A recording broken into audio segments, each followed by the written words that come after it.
ਦੋਸਤੋ ਉੜੀਸਾ ਦੇ ਵਿੱਚ ਦੇਸ਼ ਦਾ ਹੁਣ ਤੱਕ ਦਾ ਸਭ ਤੋਂ ਵੱਡਾ ਰੇਲ ਹਾਦਸਾ ਹੋਇਆ ਹੈ, ਜਿੱਥੇ ਕਿ 3 ਟ੍ਰੇਨਾਂ ਆਪਸ ਦੇ ਵਿੱਚ ਟਕਰਾਈਆਂ, ਜਿਸ ਦੇ ਵਿੱਚ ਸੈਂਕੜੇ ਯਾਤਰੀਆਂ ਦੀ ਮੌਤ ਦੀ ਖਬਰ ਹੈ, ਜਿਸ ਤੇ ਕਿ ਦੇਸ਼ ਦੇ ਪ੍ਰਧਾਨ ਮੰਤਰੀ ਤੋਂ ਲੈ ਕੇ ਹਰ ਇੱਕ ਨੇਤਾ ਨੇ ਸ਼ੋਕ ਪ੍ਰਗਟ ਕੀਤਾ ਹੈ। ਸੋ ਆਓ ਤੁਹਾਨੂੰ ਲੈ ਚੱਲਦੇ ਹਾਂ ਇਸ ਰੇਲ ਹਾਦਸੇ ਦੇ ਬਾਰੇ ਸਾਡੀ ਖਾਸ ਰਿਪੋਰਟ ਵੱਲ, ਤੇ ਹੋਰ ਤਾਜ਼ਾ ਖਬਰਾਂ ਦੇ ਲਈ ਬਣੇ ਰਹਿਣਾ ਲਿਮਟਿਡ ਗਿਆਨ ਦੇ ਨਾਲ। ਉੜੀਸਾ ਦੇ ਬਾਲਾਸੋਰ ਜ਼ਿਲ੍ਹੇ ਦੇ ਬਹਾਨਾਗਾ ਰੇਲਵੇ ਸਟੇਸ਼ਨ ਤੇ ਕੋਰੋਮੰਡਲ ਐਕਸਪ੍ਰੈਸ ਦੇ 4 ਡੱਬੇ ਪਟੜੀ ਤੋਂ ਉਤਰ ਗਏ। ਇਹ ਘਟਨਾ ਬੀਤੀ ਸ਼ਾਮ 7:20 ਤੇ ਹੋਈ, ਜਦੋਂ ਕੋਰੋਮੰਡਲ ਐਕਸਪ੍ਰੈਸ ਕੋਲਕਾਤਾ ਨੇੜੇ ਸ਼ਾਲੀਮਾਰ ਸਟੇਸ਼ਨ ਤੋਂ ਚੇਨਈ ਸੈਂਟਰਲ ਜਾ ਰਹੀ ਸੀ।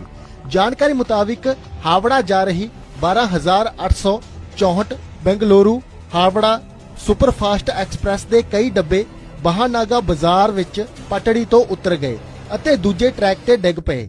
ਰੇਲਵੇ ਅਧਿਕਾਰੀ ਨੇ ਦੱਸਿਆ ਕਿ ਇਹ ਪਟੜੀ ਤੋਂ ਉਤਰੇ ਡੱਬੇ 12841 ਸ਼ਾਲੀਮਾਰ ਚੇਨਈ ਕੋਰੋਮੰਡਲ ਐਕਸਪ੍ਰੈਸ ਨਾਲ ਟਕਰਾ ਗਏ ਅਤੇ ਇਸ ਦੇ ਨਾਲ ਬਾਕੀ ਡੱਬੇ ਪਲਟ ਗਏ। ਅਧਿਕਾਰੀ ਨੇ ਦੱਸਿਆ ਕਿ ਕੋਰੋਮੰਡਲ ਐਕਸਪ੍ਰੈਸ ਦੇ ਡੱਬੇ ਪਟੜੀ ਤੋਂ ਉਤਰਨ ਤੋਂ ਬਾਅਦ ਇੱਕ ਮਾਲ ਗੱਡੀ ਦੇ ਨਾਲ ਟਕਰਾ ਗਏ, ਜਿਸ ਨਾਲ ਮਾਲ ਗੱਡੀ ਵੀ ਹਾਦਸੇ ਦੀ ਲਪੇਟ ਵਿੱਚ ਆ ਗਈ।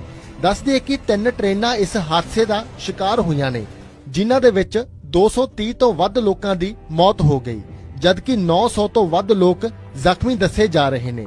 ਇਸ ਹਾਦਸੇ ਨੂੰ ਲੈ ਕੇ ਦੇਸ਼ ਭਰ ਦੇ ਵਿੱਚ ਸੋਗ ਦੀ ਲਹਿਰ ਫੈਲ ਗਈ। ਦੇਸ਼ ਦੇ ਪ੍ਰਧਾਨ ਮੰਤਰੀ ਤੋਂ ਲੈ ਕੇ ਦੇਸ਼ ਦੇ ਕਈ ਨੇਤਾਵਾਂ ਨੇ ਇਸ ਹਾਦਸੇ ਤੇ ਦੁੱਖ ਪ੍ਰਗਟ ਕੀਤਾ।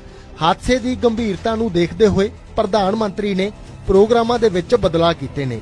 ਰੇਲ ਹਾਦਸੇ ਦੇ ਵਿੱਚ ਜ਼ਖਮੀ ਹੋਏ ਕਈ ਲੋਕਾਂ ਨੂੰ ਸੋਰੋ, ਗੋਪਾਲਪੁਰ ਅਤੇ ਖੰਤਾਪਾੜਾ ਦੇ ਸਿਹਤ ਕੇਂਦਰਾਂ ਦੇ ਵਿੱਚ ਭਰਤੀ ਕਰਵਾਇਆ ਗਿਆ, ਜਦਕਿ ਕਈ ਲੋਕਾਂ ਨੂੰ ਬਾਲਾਸੋਰ ਮੈਡੀਕਲ ਕਾਲਜ ਅਤੇ ਹਸਪਤਾਲ ਦੇ ਵਿੱਚ ਭਰਤੀ ਕਰਵਾਇਆ ਗਿਆ ਹੈ।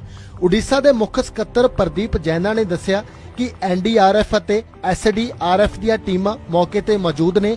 ਕਰੀਬ 600 ਤੋਂ 700 ਬਚਾਅ ਕਰਮਚਾਰੀ ਕੰਮ ਕਰ ਰਹੇ ਨੇ। ਇਹ ਬਚਾਅ ਕਾਰਜ ਸਾਰੀ ਰਾਤ ਜਾਰੀ ਰਿਹਾ। ਬਾਲਾਸੋਰ ਮੈਡੀਕਲ ਕਾਲਜ ਅਤੇ ਜ਼ਿਲ੍ਹਾ ਹਸਪਤਾਲ ਦੇ ਵਿੱਚ ਸਾਰੇ ਪੁਖਤਾ ਪ੍ਰਬੰਧ ਕੀਤੇ ਗਏ ਨੇ। ਪੱਛਮੀ ਬੰਗਾਲ ਦੀ ਮੁੱਖ ਮੰਤਰੀ ਮਮਤਾ ਬੈਨਰਜੀ ਨੇ ਕਿਹਾ ਕਿ ਉਹ ਓਡੀਸ਼ਾ ਸਰਕਾਰ ਅਤੇ ਦੱਖਣੀ ਪੱਛਮੀ ਰੇਲਵੇ ਦੇ ਸੰਪਰਕ ਦੇ ਵਿੱਚ ਨੇ। ਉਹਨਾਂ ਦੱਸਿਆ ਕਿ ਸਾਡੇ ਐਮਰਜੈਂਸੀ ਕੰਟਰੋਲ ਰੂਮ ਨੂੰ ਤੁਰੰਤ ਚਾਲੂ ਕਰ ਦਿੱਤਾ ਗਿਆ। ਬੈਨਰਜੀ ਨੇ ਕਿਹਾ ਕਿ ਓਡੀਸ਼ਾ ਸਰਕਾਰ ਅਤੇ ਰੇਲਵੇ ਅਧਿਕਾਰੀਆਂ ਦੇ ਨਾਲ ਸਹਿਯੋਗ ਕਰਨ ਅਤੇ ਬਚਾਅ ਕਾਰਜਾਂ ਦੀ ਸਹਾਇਤਾ ਲਈ 5-6 ਮੈਂਬਰਾਂ ਦੀ ਟੀਮ ਦਾ ਗਠਨ ਕੀਤਾ ਗਿਆ, ਜੋ ਮੌਕੇ ਤੇ ਜਾ ਕੇ ਹਾਲਾਤਾਂ ਦਾ ਜਾਇਜ਼ਾ ਲਏਗੀ। ਇਸ ਰੇਲਵੇ ਹਾਦਸੇ ਦੇ ਕਾਰਨ ਕਈ ਟ੍ਰੇਨਾਂ ਰੱਦ ਜਾਂ ਮੋੜ ਦਿੱਤੀਆਂ ਨੇ, ਜਿਨ੍ਹਾਂ ਦੇ ਵਿੱਚ ਸਤਨਾਗਾਚੀ ਚੇਨਈ ਸੈਂਟਰਲ ਐਕਸਪ੍ਰੈਸ ਦੀਘਾ ਤੋਂ ਉੜੀਸਾ ਦੇ ਬਾਲਾਸੋਰ ਜ਼ਿਲ੍ਹੇ ਦੇ ਬਹਾਨਾਗਾ ਰੇਲਵੇ ਸਟੇਸ਼ਨ ਤੇ ਕੋਰੋਮੰਡਲ ਐਕਸਪ੍ਰੈਸ ਦੇ 4 ਡੱਬੇ ਪਟੜੀ ਤੋਂ ਉਤਰ ਗਏ। ਇਹ ਘਟਨਾ ਬੀਤੀ ਸ਼ਾਮ 7:20 ਤੇ ਹੋਈ, ਜਦੋਂ ਕੋਰੋਮੰਡਲ ਐਕਸਪ੍ਰੈਸ ਕੋਲਕਾਤਾ ਨੇੜੇ ਸ਼ਾਲੀਮਾਰ ਸਟੇਸ਼ਨ ਤੋਂ ਚੇਨਈ ਸੈਂਟਰਲ ਜਾ ਰਹੀ ਸੀ। ਜਾਣਕਾਰੀ ਮੁਤਾਬਿਕ ਹਾਵੜਾ ਜਾ ਰਹੀ 12864 ਬੈਂਗਲੁਰੂ ਹਾਵੜਾ ਸੁਪਰਫਾਸਟ ਐਕਸਪ੍ਰੈਸ ਦੇ ਕਈ ਡੱਬੇ ਬਹਾਨਾਗਾ ਬਾਜ਼ਾਰ ਵਿੱਚ ਪਟੜੀ ਤੋਂ ਉਤਰ ਗਏ ਅਤੇ ਦੂਜੇ ਟਰੈਕ ਤੇ ਡਿੱਗ ਪਏ।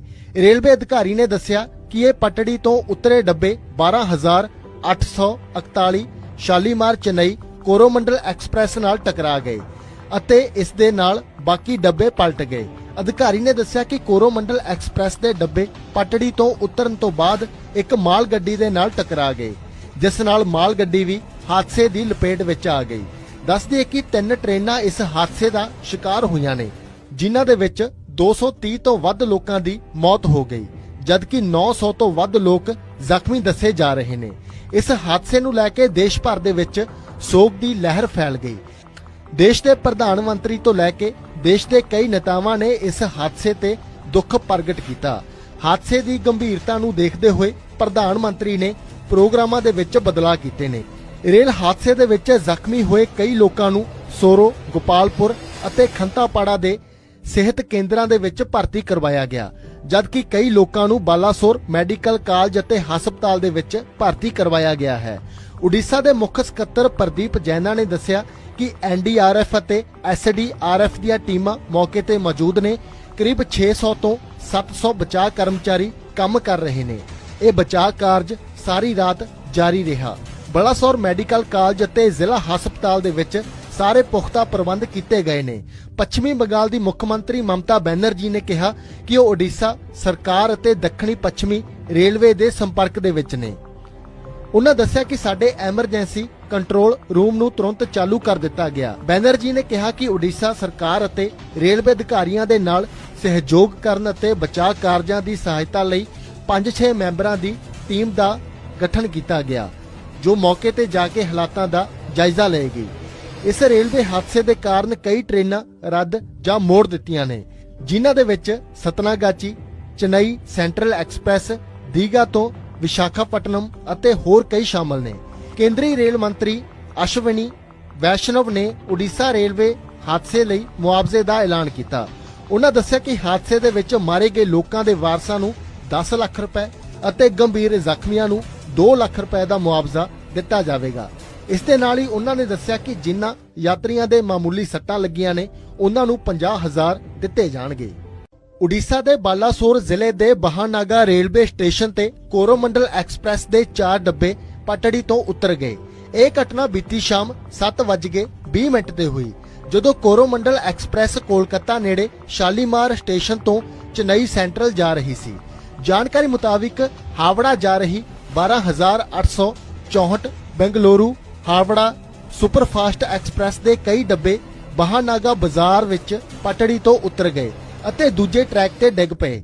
ਰੇਲਵੇ ਅਧਿਕਾਰੀ ਨੇ ਦੱਸਿਆ ਕਿ ਇਹ ਪਟੜੀ ਤੋਂ ਉਤਰੇ ਡੱਬੇ 12,841 ਸ਼ਾਲੀਮਾਰ ਚੇਨਈ ਕੋਰੋਮੰਡਲ ਐਕਸਪ੍ਰੈਸ ਨਾਲ ਟਕਰਾ ਗਏ ਅਤੇ ਇਸ ਦੇ ਨਾਲ ਬਾਕੀ ਡੱਬੇ ਪਲਟ ਗਏ। ਅਧਿਕਾਰੀ ਨੇ ਦੱਸਿਆ ਕਿ ਕੋਰੋਮੰਡਲ ਐਕਸਪ੍ਰੈਸ ਦੇ ਡੱਬੇ ਪਟੜੀ ਤੋਂ ਉਤਰਨ ਤੋਂ ਬਾਅਦ ਇੱਕ ਮਾਲ ਗੱਡੀ ਦੇ ਨਾਲ ਟਕਰਾ ਗਏ, ਜਿਸ ਨਾਲ ਮਾਲ ਗੱਡੀ ਵੀ ਹਾਦਸੇ ਦੀ ਲਪੇਟ ਵਿੱਚ ਆ ਗਈ। ਦੱਸ ਦਈਏ ਕਿ 3 ਟ੍ਰੇਨਾਂ ਇਸ ਹਾਦਸੇ ਦਾ ਸ਼ਿਕਾਰ ਹੋਈਆਂ ਨੇ, ਜਿਨ੍ਹਾਂ ਦੇ ਵਿੱਚ 230 ਤੋਂ ਵੱਧ ਲੋਕਾਂ ਦੀ ਮੌਤ ਹੋ ਗਈ, ਜਦਕਿ 900 ਤੋਂ ਵੱਧ ਲੋਕ ਜ਼ਖਮੀ ਦੱਸੇ ਜਾ ਰਹੇ ਨੇ। ਇਸ ਹਾਦਸੇ ਨੂੰ ਲੈ ਕੇ ਦੇਸ਼ ਭਰ ਦੇ ਵਿੱਚ ਸੋਗ ਦੀ ਲਹਿਰ ਫੈਲ ਗਈ। ਦੇਸ਼ ਦੇ ਪ੍ਰਧਾਨ ਮੰਤਰੀ ਤੋਂ ਲੈ ਕੇ ਦੇਸ਼ ਦੇ ਕਈ ਨੇਤਾਵਾਂ ਨੇ ਇਸ ਹਾਦਸੇ ਤੇ ਦੁੱਖ ਪ੍ਰਗਟ ਕੀਤਾ।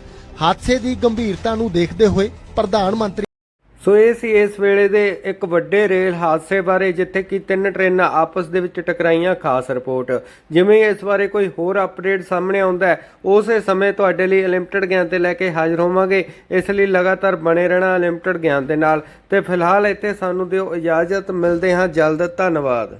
ਕਿ ਐਨਡੀਆਰਐਫ ਅਤੇ ਐਸਡੀਆਰਐਫ ਦੀਆਂ ਟੀਮਾਂ ਮੌਕੇ ਤੇ ਮੌਜੂਦ ਨੇ। ਕਰੀਬ 600 ਤੋਂ 700 ਬਚਾਅ ਕਰਮਚਾਰੀ ਕੰਮ ਕਰ ਰਹੇ ਨੇ। ਇਹ ਬਚਾਅ ਕਾਰਜ ਸਾਰੀ ਰਾਤ ਜਾਰੀ ਰਿਹਾ। ਬਲਾਸੌਰ ਮੈਡੀਕਲ ਕਾਲਜ ਅਤੇ ਜ਼ਿਲ੍ਹਾ ਹਸਪਤਾਲ ਦੇ ਵਿੱਚ ਸਾਰੇ ਪੁਖਤਾ ਪ੍ਰਬੰਧ ਕੀਤੇ ਗਏ ਨੇ। ਪੱਛਮੀ ਬੰਗਾਲ ਦੀ ਮੁੱਖ ਮੰਤਰੀ ਮਮਤਾ ਬੈਨਰਜੀ ਨੇ ਕਿਹਾ ਕਿ ਉਹ ਓਡੀਸ਼ਾ ਸਰਕਾਰ ਅਤੇ ਦੱਖਣੀ ਪੱਛਮੀ ਰੇਲਵੇ ਦੇ ਸੰਪਰਕ ਦੇ ਵਿੱਚ ਨੇ। ਉਹਨਾਂ ਦੱਸਿਆ ਕਿ ਸਾਡੇ ਐਮਰਜੈਂਸੀ ਕੰਟਰੋਲ ਰੂਮ ਨੂੰ ਤੁਰੰਤ